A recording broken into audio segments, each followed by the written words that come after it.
Okay, well, I got a new phone. It's a new thing, and seems like it works a lot better, actually. It should for what I paid for it. I know I always say I haven't done a video in a while, blah, blah, blah, but I've actually done 5 videos, and I just never uploaded any of them. I don't know why. I can't really explain it, but maybe it's just more for me than for you guys or whatever. But this one is definitely something I want to put out there and express. Man, there's so much. I've never been tried so hard as I have in Alabama. It's almost ridiculous. People shouldn't have to go through all of this bullshit just to follow the rules and be a law-abiding citizen. Today is Wednesday. I went to court Monday. I had 5 tickets for not registering my vehicle and speeding and well, I can't register my truck because the dealership that I bought it lost my damn title. Mailed it to the wrong address. So somehow that's my fault. I mean, now I can't drive my truck.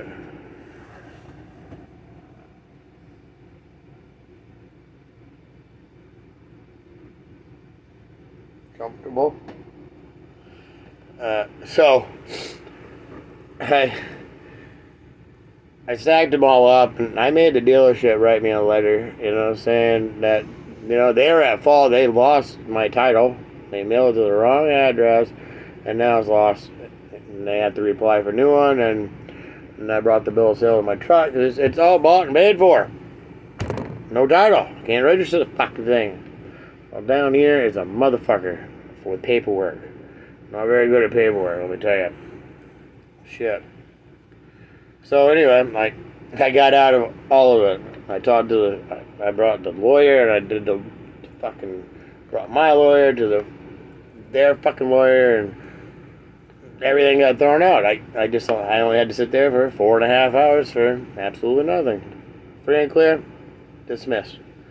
Which was a good thing. I mean, the lawyer cost me more than the tickets probably would have, but none of it got on my record, so I still have a clean driving record, and that was what I was really worried about. And so I just went, this just happened about an hour ago. I went to the beer store because I needed more beer. Had the dog in the bag, and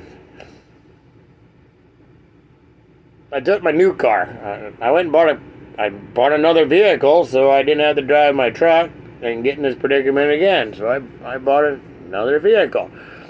I bought a little car, a little 5-speed Saturn. So I just got pulled over on the way back from the beer store. And motherfucker, don't they have some rules down here? Showed them the bill of sale, because I'm allowed 20 days since you buy it to get the plates. Well, that wasn't okay, because the bill of sale apparently has to be stamped and endorsed by a notary. And nobody told me that. How am I supposed to know that? I didn't know that. That's a brand new thing to me. It's probably a brand new thing to everybody. Why does your bill of sale have to be fucking stamped by a notary public? So, the dog freaked out because the cop walked by the car too close. And, he had a mask on, so he probably didn't smell the beer that I had. But I also got in trouble for having a 12-pack of beer in the front seat of my car. I just came from the store. He watched me pull out of the store. And, well, this is another new law that I don't know. You have to keep your beer, your alcohol, has to be in the farthest compartment from the driver's seat. And he told me this. He gave me all the rundowns and shit. So I had to put my beer in the fucking trunk when I leave the store where I bought it. Nobody told me that either. How am I supposed to know this shit? You know what I mean? I'm gonna get in trouble every time I turn around. So I've been in trouble more fucking times in 6 months in Alabama than I ever have in my life.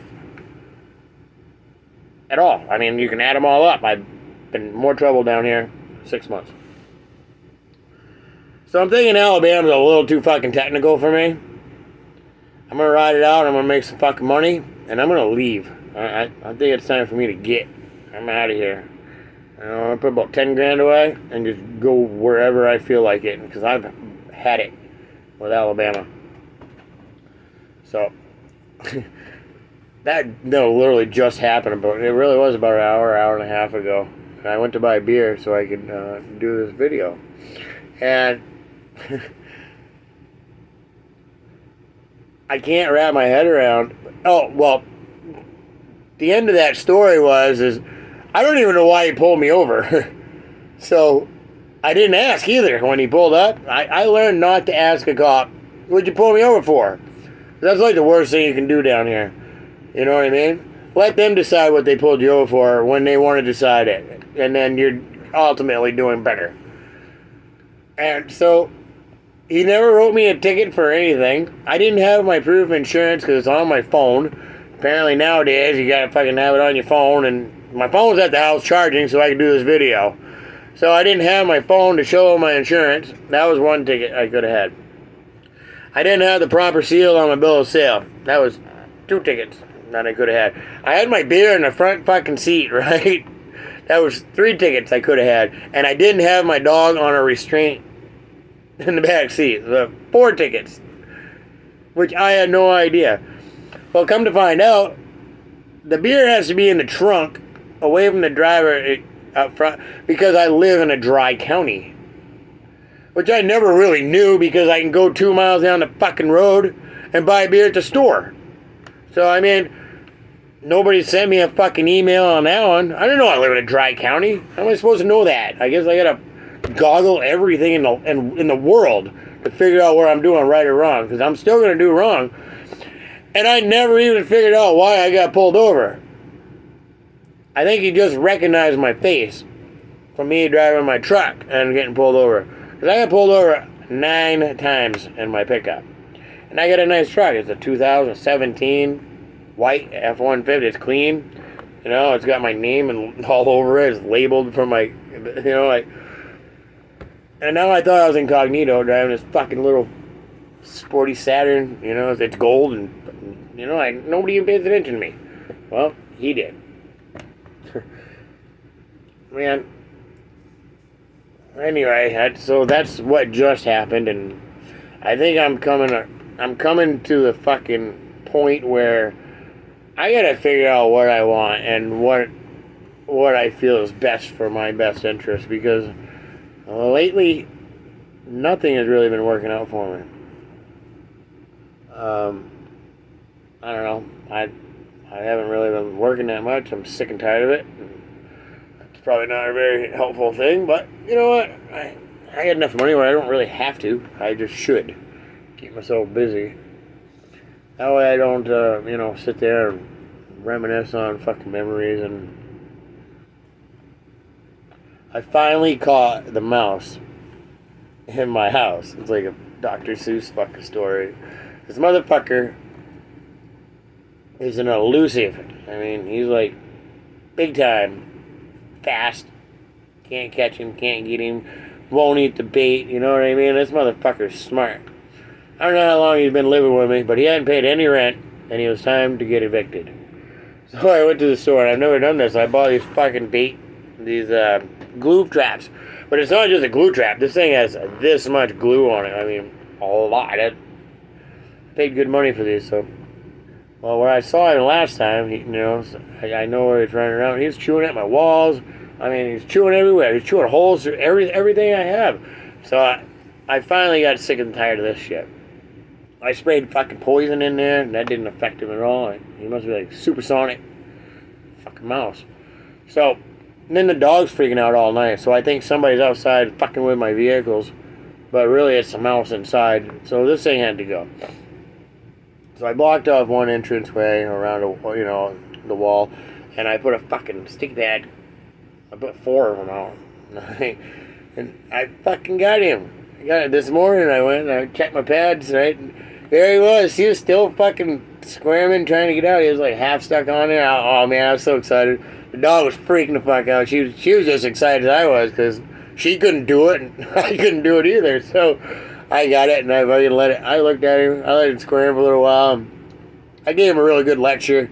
I let the dog sniff him and, start snarl and drool and spit at him and nip at him. And then I thumped him in the head.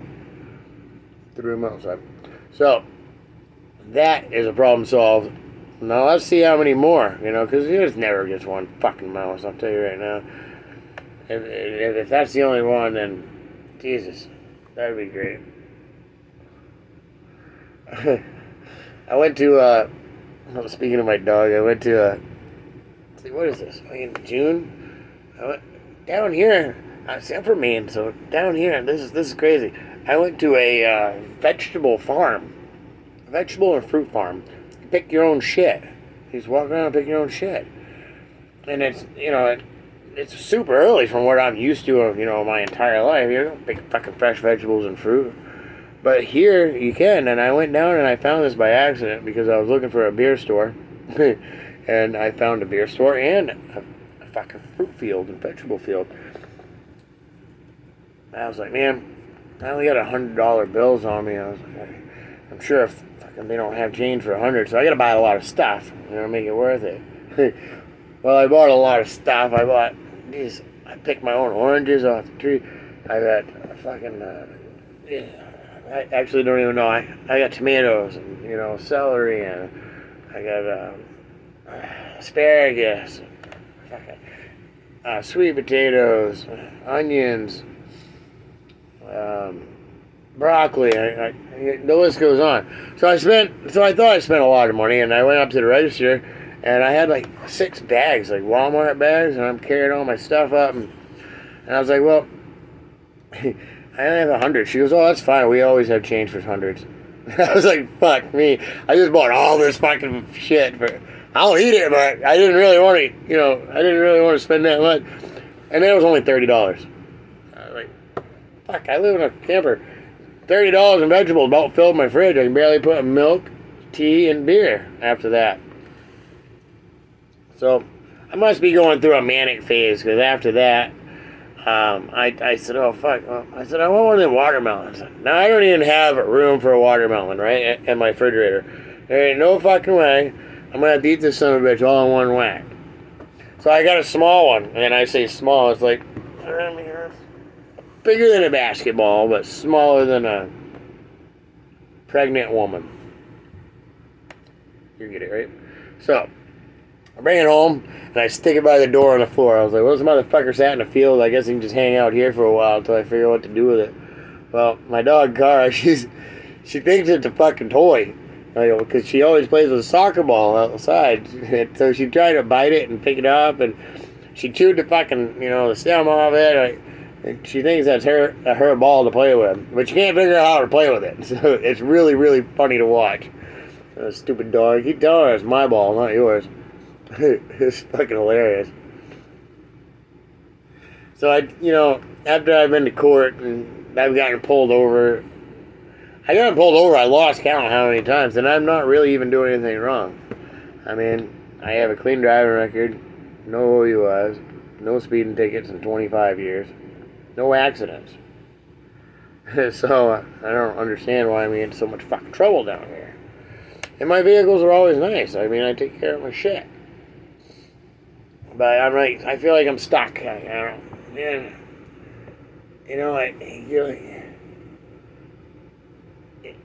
It's hard to move forward when you're going through all this stuff, because that's what ultimately I want to do. Most people do in life, but damn well you can't go back.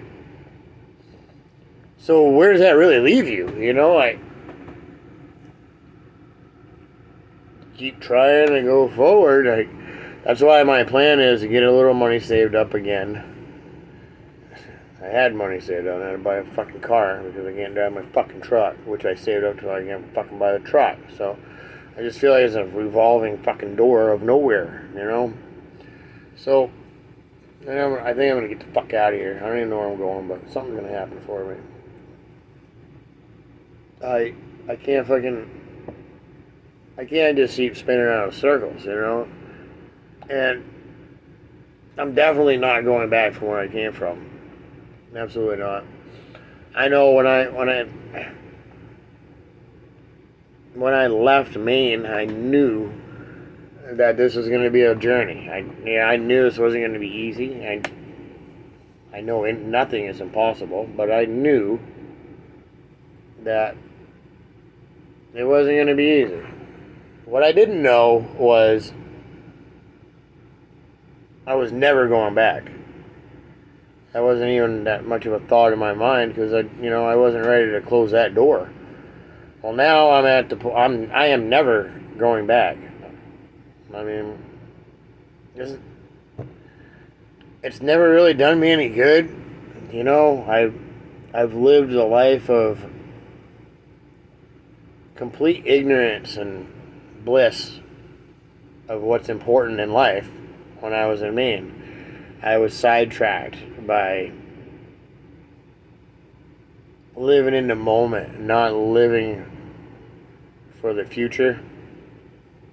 That's what did me wrong, and I don't even want to be around that experience. I do love my kids, and they are up there, and I will go back to visit, but I will never go back to stay. It's not even an option. And there's a lot more fucking states in this country to go explore and try out than Maine or Florida. Fuck Florida. I've already done that, been there, done that. I still got a Florida license. They can fuck off. Alabama, they can fuck off too, because I applied for my fucking Alabama license 2 times. Still haven't got it in the mail, and they keep making me pay fucking duplicate fees. And I still haven't got the fucking thing. So I'm pretty well, at my wit's end with that shit. But I'm on a crossroad here with believing in a chain of events. That everything happens for a reason thing. Because I do believe that. I do. But do I believe that everything happens for a reason? I don't know. Because there's things that's happened to me in my life that I don't see the reason for at all. And this is years down the road later, still waiting for that reason. Maybe it'll come years, ahead. I'm not sure, but I'm not really sold on everything. But I am sold on, the chain of events. I got married for the second time, and it was probably the biggest mistake of my life. But there isn't a day that goes by that I don't think about her and what could have been or what could be now. I think about it all the time. That's the dwelling part, and you can't fucking dwell. And I keep telling myself that. Just stop. Stop fucking dwelling. Because it ain't going to get you anywhere. It ain't going to bring you back. And it ain't going to put you anywhere forward that you really want to be. So, but maybe this chain of event thoughts that I've had is, maybe all of that did happen, and it wasn't a good ending. Everything come crashing down. Everything that I built up, and I worked, and it just all come crashing down.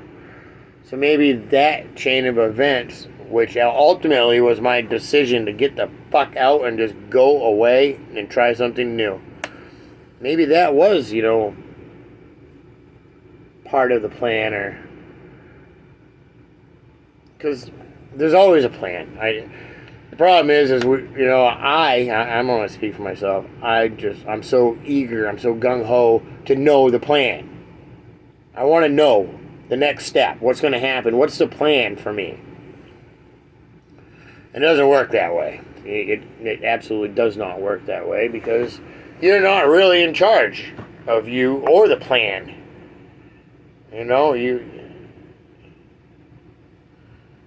You're the boat floating in the water. You're not the motor pushing it up the river.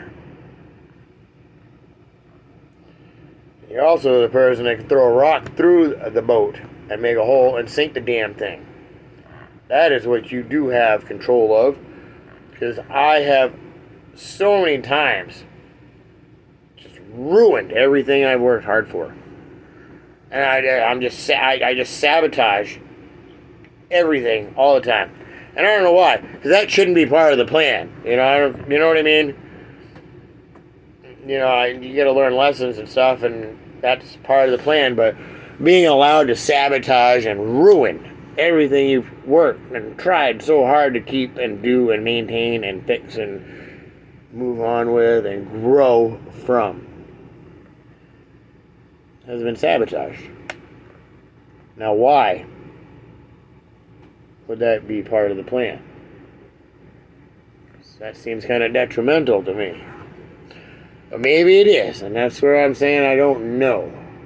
I am not sure.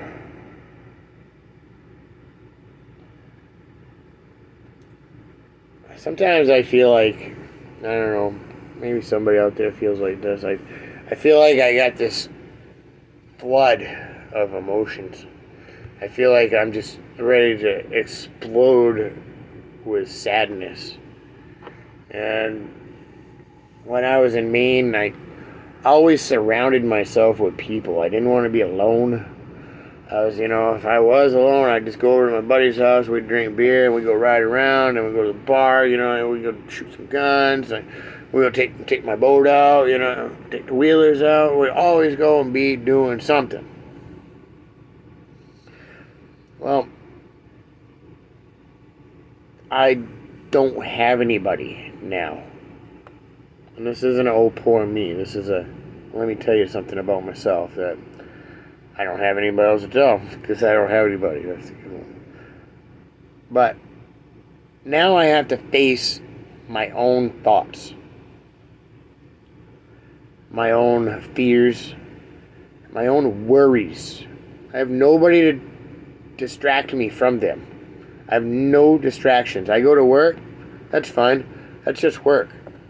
When I get out of work, I made money, and then now I have to do the money thing, and that's just another problematic situation.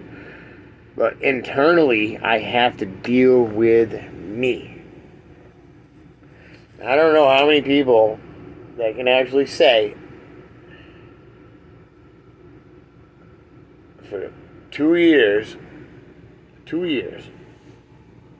they just had to deal with themselves. Nobody else. No advice. No friends going out all the time when you want to get away. When you sit there and have to deal with yourself, you have to filter your thoughts.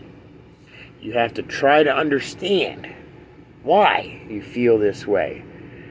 Why you did what you did in the past. Why you feel like you want to run away every time things aren't working right. Tell you what, I wish I went to being a psychologist because I can at least halfway take care of myself. Because right now, it's overwhelming. Thought about seeing a counselor, but you can't tell a counselor everything. The motherfuckers are mandatory reporters. They have to say, you know what I mean? So you can't be honest. So what's the point of going to counseling if you can't be honest about what you're going through and feel? You have to lie, cover it up, and hide it. I don't know about you, but I can do that right here myself. That's just... You can't say the wrong things when you're in counseling or psychiatrist or anything. When you're ultimately just looking for some advice, there's some expert advice. Maybe point you in the right direction a little bit. You can't really do that. And if you do find one you like, right? 6 weeks down the road, they quit, or they went somewhere else, and you got a new one. You got to start all fucking over again. That is the biggest problem with fucking counselors or psychiatrists in the United States. That's the biggest problem I've ever had in my life. I've been doing this a long time. I actually know what I'm fucking talking about. I've never realized